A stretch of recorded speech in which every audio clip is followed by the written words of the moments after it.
نحمده ونصلي ونسلم على رسوله الكريم اما بعد فاعوذ بالله السميع العليم من الشيطان الرجيم بسم الله الرحمن الرحيم واشرقت الارض بنور ربها صدق الله العظيم وصدق رسوله النبي الكريم الامين ونحن على ذلك من الشاهدين والشاكرين قال اللہ تبارک و تعالی فی شان حبیبی ان اللہ و ملائکتہ یصلون علی النبی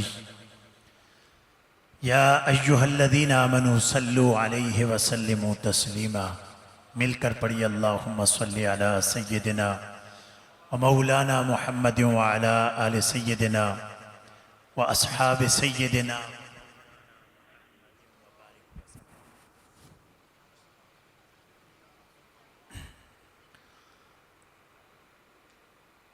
اللہ جل جلالہ و اعظم شانہ و لا الہ غیرہ کی حمد و ثنا اور اللہ کے پیارے حبیب نبی آخر الزمان فخر کل جہاں سید الانبیاء محمد مصطفیٰ احمد مجتبیٰ صلی اللہ علیہ وسلم کی بارگاہ ناز بارگاہ عقیدت میں ہدیہ درود عرض کرنے کے بعد رب لم یزل کا بے پناہ شکر اور احسان کہ وحدہ لا شریک جل وعلا نے یہ پیاری بزم سجانے کا موقع عطا فرمایا، اور اس بات پر بھی اللہ کا شکر کہ یہ بابرکت گھڑیاں رب نے اپنے گھر میں گزارنے کی توفیق بخشی۔ یہ تو محفل کے ذکر کا ایک بہانہ ہے کہ آپ نوجوان بوڑھے سارے بیٹھے ہیں، ورنہ دور اتنا خطرناک کہ نوجوان اس ٹائم موبائلوں میں، فلموں میں، ٹک ٹاک، نہ جانے کن کن چیزوں کے اندر مگن ہوتے ہیں۔ تو یہ آقا دو جہاں صلی اللہ علیہ وسلم کی محفل کا صدقہ ہے کہ رب کے گھر میں بیٹھے ہوئے کتنے پیارے ثناخوان اور کتنے پیارے پیارے کلام، ایمان کو تازگی نصیب ہوئی۔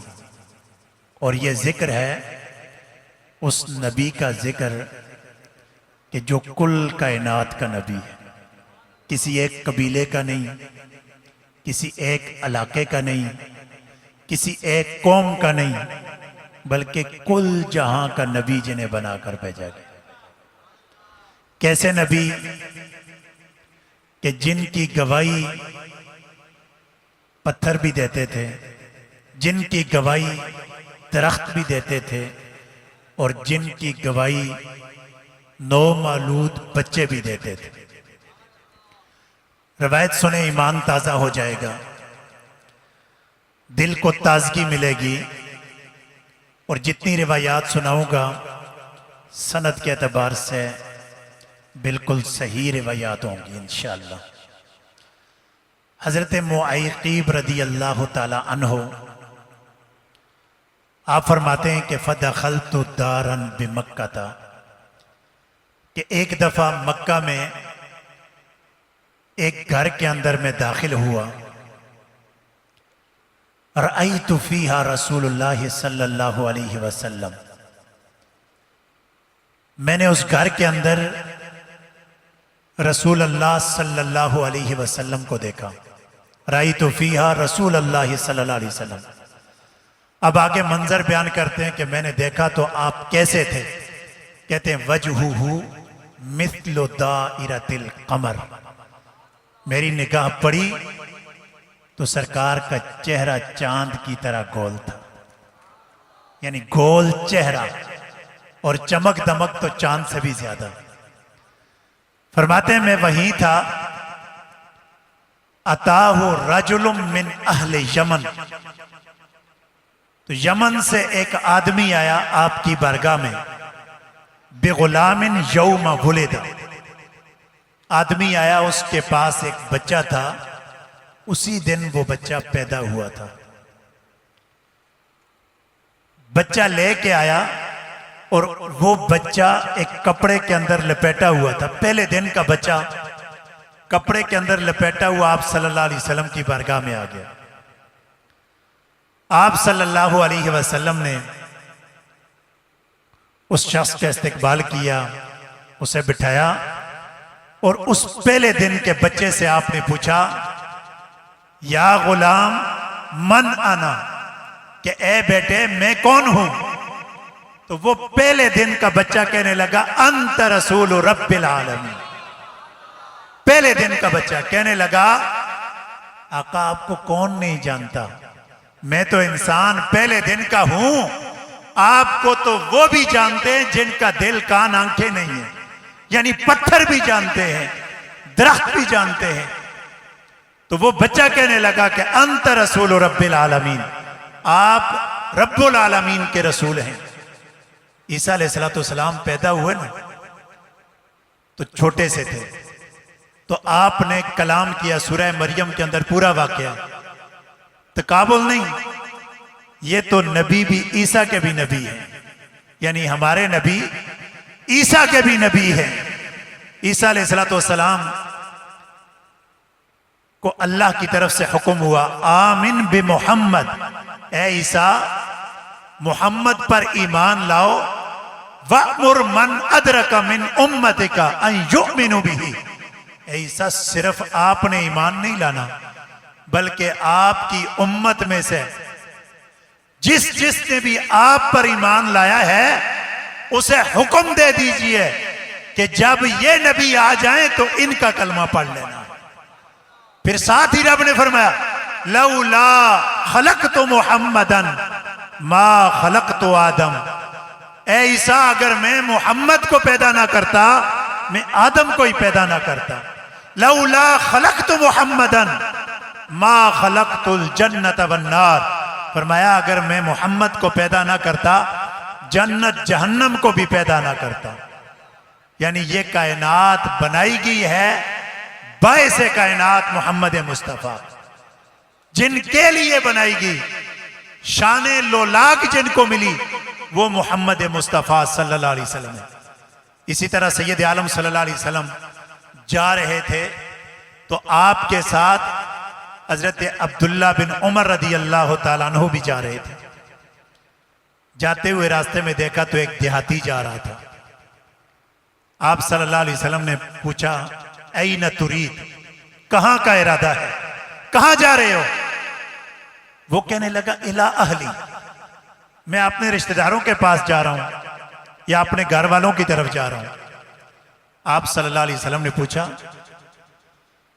حل لک فی خیر، کیا آپ کے لیے کوئی نیکی ہے؟ وہ شخص پوچھنے لگا کیسی نیکی، کیا مطلب نیکی کا؟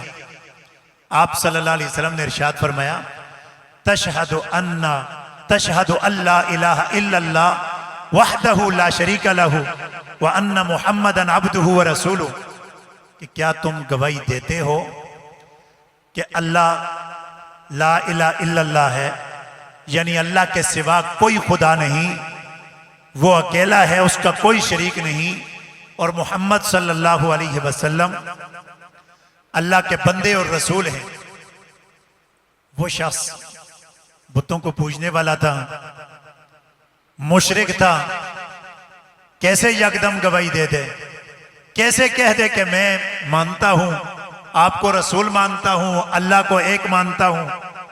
وہ کہنے لگا من یشہد ما تقول، آپ جو بات کہتے ہو اس کی گواہی کون دیتا ہے؟ کافر تھا نا، مشرک، کہ آپ کی گواہی کون دیتا ہے جو بات آپ نے کہی ہے کہ میں اتنے زیادہ بتوں کو، اتنے ڈھیروں ڈھیر خداؤں کو چھوڑ کر ایک خدا کو مانوں؟ یہ ایک تصور تھا نا کہ ہر اچھی چیز کو وہ اپنا رب بنا دیتے، اسے پوجتے، اور اچانک کوئی کہے کہ سارے چھوڑ دو، اپنے محبوب سارے چھوڑو، ایک خدا کو مانو جو دیکھا بھی نہیں۔ کہنے لگا من یشہد ما تقول، کون گواہی دے گا جو آپ کہتے ہیں؟ آپ صلی اللہ علیہ وسلم نے اسے کہا کہ ہادہ سمرہ، فرمایا کہ یہ جو درخت ہے نا ببول، سمرہ بولتے ہیں ببول کا درخت، آپ نے فرمایا یہ گواہی دے گا، ہادہ سمرہ، ابھی یہی کہا تھا کہ یہ درخت، آگے نہیں کہا تھا کہ یہ گواہی دے گا یا درخت کو بلایا نہیں. روایت میں آتا ہے آپ صلی اللہ علیہ وسلم نے جب اتنا بولا نا ہادی الثمرہ کہ یہ درخت، فَأَقْبَلَتْ تَخُدُّ الْأَرْضَ خَدًّا، آپ کا بولنا تھا درخت نے استقبال شروع کر دیا. صرف استقبال نہیں کیا، تَخُدُّ الْأَرْضَ خَدًّا، اپنی جڑیں زمین سے نکالنا شروع کی. جڑیں نکال کر سیدھا سرکار کی بارگاہ میں چل کے آ گیا. آدمی نہیں، انسان نہیں، فرشتے نہیں، جن نہیں، یہ درخت جڑیں زمین سے نکال کر سیدھا آقا کی بارگاہ میں آ گیا. فَأَقْبَلَتْ بَيْنَ يَدَيْهِ، آپ صلی اللہ علیہ وسلم کے سامنے آ کر کھڑا ہو گیا. کھڑا ہو کر کہنے لگا، گواہی دینے لگا، اَنَّكَ رَسُولُ رَبِّ الْعَالَمِينَ، گواہی دے کر کہنے لگا کہ آپ اللہ کے رسول ہیں. اب اس شخص نے پوچھا تھا نا، مَن يَشْهَدُ مَا تَقُولُ، کہ آپ جو بات کہتے کون گواہی دے گا؟ اب عبداللہ بن عمر ساتھ تھے، وہ یہ کہہ سکتے تھے میں گواہی دیتا ہوں. تو اس کافر مشرک کے ذہن میں بھی آئے گا یہ تو چلے اس کے اپنے ماننے والے، ہر بندے کے دو چار ماننے والے ہیں، گواہی دے دی تو کیا بات. اب درخت نے بتایا اس کو کہ یہ مشرک ہے، پتھروں کو پوجنے والا ہے، یہ کسی انسان کی گواہی پر مطمئن نہیں ہوگا.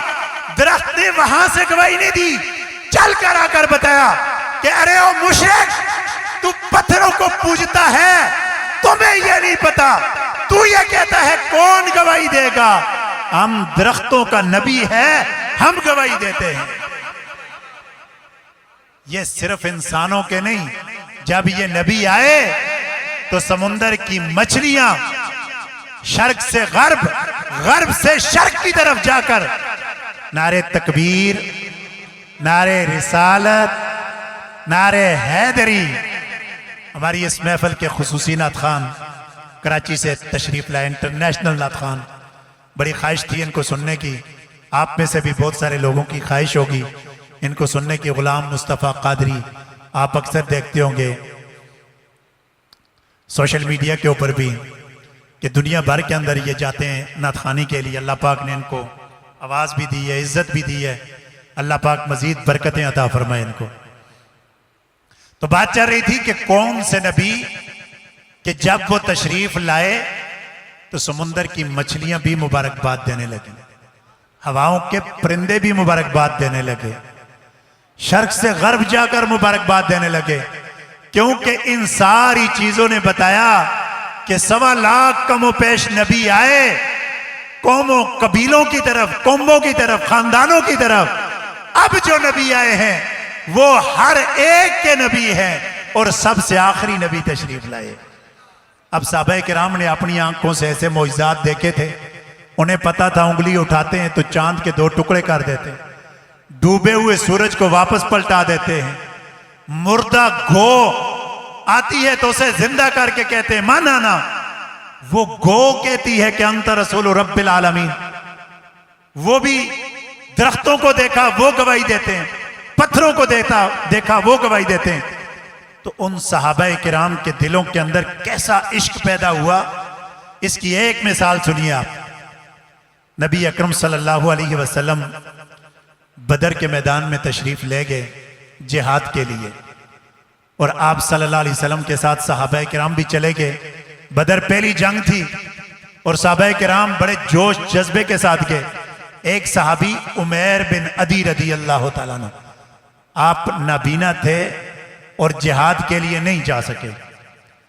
آپ کو یہ پتا چلا کہ مدینہ کے اندر ایک عورت ہے جس کا نام اسما بنت مروان ہے. الصارم المسلول کے اندر، الاصابہ فی تمییز صحابہ کے اندر یہ روایت موجود ہے. عمیر بن عدی نابینا صحابی تھے. اب انہیں پتا چلا کہ ایک عورت اسما بنت مروان یہ اشعار پڑھتی ہے، گنگناتی اشعار، اور اشعار پڑھ کر پیارے آقا صلی اللہ علیہ وسلم کی ہجو بیان کرتی ہے. یعنی مذمت کرتی ہے، معاذ اللہ معاذ اللہ ثم معاذ اللہ۔ تو جب حضرت عمیر بن عدی کو پتہ چلا نا تو آپ نے کہا اللہم انا لک علی عذرا، اللہم انا لک علی نذرا، کہ اے اللہ میری ایک منت ہے، ایک منت مانتا ہوں، ایک نظر مانتا ہوں تیرے لیے کہ اے اللہ اگر میرے پیارے محبوب بدر سے صحیح سلامت واپس آ جائیں تو جس عورت نے میرے نبی کی گستاخی کی ہے اس کا سر قلم کر دوں گا۔ ہے نابینا، لیکن جذبہ کیسا ہے؟ کہنے لگے اللہ منت ہے، نظر مانتا ہوں، تیرا محبوب میرا محبوب سلامت واپس آ جائے اس کا سر اتار دوں گا۔ جب آپ کو پتا چلا بدر سے آقا دو جہاں واپس تشریف لے آئے، واپس پہنچے نا تو آدھی رات میں نابینا آنکھیں نہیں ہیں۔ آج ہم آنکھوں والوں کو سوچنا چاہیے کہ وہ آنکھیں نہیں ہیں، رات کے وقت رات کے اندھیرے میں اس عورت کے گھر پہنچتے ہیں اور پہنچ کر فحسّؤ بیدی، اپنے ہاتھ سے ٹٹولتے ٹٹولتے اس کے بستر تک پہنچ جاتے ہیں، ہاتھ میں تلوار لے کر۔ مختصر سناتا ہوں، اس تلوار لے جا کر اس کے سینے پہ رکھتے ہیں، دور سے نہیں مارتے، اس کے پاس بچہ بھی تھا، دور سے نہیں مارتے، سینے پہ رکھ کر ایسے دباتے ہیں کہ تلوار رکھی یہاں سے اور پیٹھ سے نکل جاتی ہے، وہاں سے ہی واپس پلٹ آتے ہیں۔ سحری کے وقت نبی کریم صلی اللہ علیہ وسلم مسجد میں پہنچے اور حضرت عمیر بن عدی بھی پہنچ کے وہاں پر۔ اب دیکھیں لوگ کہتے ہیں نا کہ نبی کو دیوار کے پیچھے کا نہیں پتا۔ یہ صارم المسلول کے اندر ابن تیمیہ لکھتا ہے، اور ابن تیمیہ جو علماء سمجھتے ہیں وہ کس کیٹیگری کا آدمی ہے۔ تو آپ صلی اللہ علیہ وسلم فجر کی نماز میں پہنچے، عمیر بن عدی نابینا ہے وہ بھی پہنچ گئے، آپ صلی اللہ علیہ وسلم کے پیچھے کھڑے ہو کر نماز پڑھی۔ نماز پڑھنے کے بعد آپ صلی اللہ علیہ وسلم واپس پلٹے، آپ صلی اللہ علیہ وسلم نے سلام پھیرا، سلام کے بعد واپس پلٹے۔ انصرف رسول اللہ صلی اللہ علیہ وسلم ونظر من حولہ، آپ صلی اللہ علیہ وسلم پیچھے پلٹے اور ارد گرد دیکھا، حضرت عمیر بن عدی کی طرف دیکھ کر کہنے لگے اقتلت بنت مروان، کہ کیا آپ نے مروان کی بیٹی کو قتل کر دیا؟ کہنے لگے نام بے ابی یا رسول اللہ، یا رسول اللہ میرے باپ آپ پر قربان ہو، جی ہاں میں نے قتل کر دیا ہے۔ اب دیکھیں کسی سے پوچھا نہیں تھا، فتویٰ نہیں لیا تھا، خود بخود چلے گئے۔ جب آپ صلی اللہ علیہ وسلم نے پوچھا کہ آپ نے قتل کر دیا ہے، کہنے لگے نام بے ابی یا رسول اللہ کا، میرے والد آپ پر قربان ہوں، جی ہاں قتل کر دیے۔ ساتھ ہی خشی عمیر، ڈر گئے، ڈرے اس بات سے کہ کائنات کی عظیم ہستی سید عالم موجود ہوں اور ان کی موجودگی کے اندر میں اپنا فتویٰ دے دوں اور بغیر ان سے پوچھے یہ ایک عورت کو قتل کر کے آ جاؤں، اپنے عشق میں قتل کر کے آگے، تو ڈر گئے اس بات پر۔ آپ صلی اللہ علیہ وسلم نے پھر دائیں بائیں سب کی طرف دیکھا، دیکھ کر فرمایا ان احببتم ان تنظروا من رجل نصر اللہ ورسولہ بالغیب، اگر تم میں سے کوئی محبت کرتا ہے کہ وہ ایسے آدمی کو دیکھے کہ جس نے غیب میں اللہ اور اس کے رسول کی مدد کی ہے، فانظر الی عمیر، فرمایا اسے چاہیے کہ یہ عمیر کو دیکھ لے، فرمایا کہ اسے چاہیے کہ عمیر کو دیکھ لے، کہ جو چاہتا ہے کہ اللہ کے محبوب بندے کو دیکھے تو یہ عمیر بن عدی محبوب ہیں۔ اب حضرت عمر جیسی شخصیت بھی وہاں پر موجود تھے۔ حضرت عمر رضی اللہ تعالیٰ عنہ کہنے لگے انظروا الی ھذا الاعمى الذی تسرع فی طاعت اللہ، فرمایا کہ اس اندھے کی طرف دیکھو، یہ اللہ کی اطاعت میں کتنا آگے بڑھ گیا ہے۔ جب حضرت عمر نے یہ بات فرمائی نا، سرکار نے فرمایا لا تقل اعمى، عمر اس کو اندھا نہیں کہنا، لکنہ البصیرہ، فرمایا اس کی آنکھیں جو سر والی جن سے دیکھا جاتا ہے یہ تو نہیں ہیں، اس کو اللہ نے دل والی آنکھیں عطا کر دی ہے، یہ اندھا نہیں بصیرت والا ہے، اس کو تو اللہ نے دل والی آنکھیں عطا کی ہے۔ کہ اس نے غیب میں اپنے نبی کا تحفظ، ناموس کا تحفظ ایسے کیا، کسی سے نہیں پوچھا، جا کر اس عورت کے 2 ٹکڑے کر کے رکھ دیے اور قیامت تک کے لوگوں کو بتا دیا، کوئی بھی ہو جو نبی کی گستاخی کرے، اہانت کرے، چاہے جتنی پاپولرٹی ہو اس کی، جتنی شہرت ہو، جتنے لبرل اس کو سنتے ہو، جتنا زبان دراز ہو، جتنا وہ چلا کر بولنے والا ہو، چاہے وہ انجینئر ہو، کوئی بھی ہو، اس کا سر تن سے جدا کیا جائے گا۔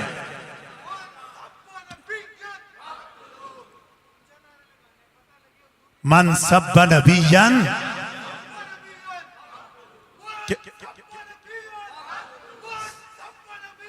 سید عالم صلی اللہ علیہ وسلم کی، سید عالم صلی اللہ علیہ وسلم، بعد از خدا بزرگ تو ہی، قصہ یہی ہے مختصر۔ اللہ کے بعد کائنات میں جس ہستی کو مقام ملا ہے وہ ہمارے آقا سید عالم صلی اللہ علیہ وسلم ہے، ان کو مقام ملا ہے۔ ان کے لیے بولتے وقت ہوش حواس میں ہو کر بولنا ہے، کیا بولنا ہے، کب بولنا ہے، کیسا بولنا ہے، سوچ سمجھ کر بولنا ہے، کہیں ایسا نہ ہو جائے۔ میں وقت مختصر ہے، ہمارے معزز نعت خوان بھی آئے ہوں، 1 منٹ اور لوں گا۔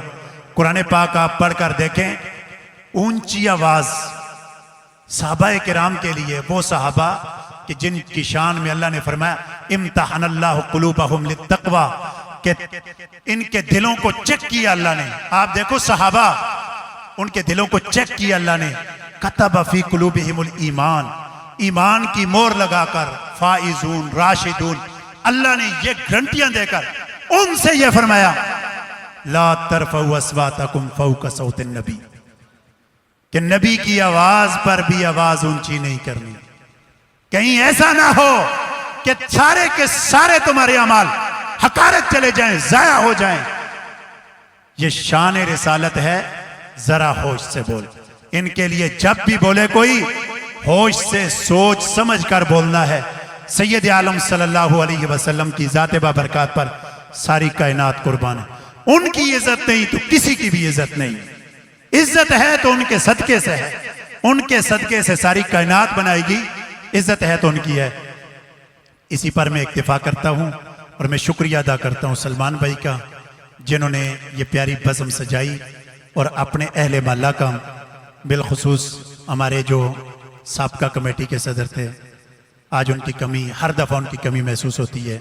اسلم خان صاحب، ان کے شہزادوں کا بھی بڑا کردار ہے، ان کے بھائیوں کا، اللہ پاک ان کو غریق رحمت فرمائے، جنت الفردوس میں انہیں جگہ عطا فرمائے۔ اور جن احباب نے یہ انتظامیہ نوجوان بڑی محبت کرنے والے ہیں، اللہ رب ذوالجلال ان کو بھی برکت نصیب فرمائے۔ اسی پر اکتفا کرتا ہوں، بلا تمہید، وما توفیقی اللہ۔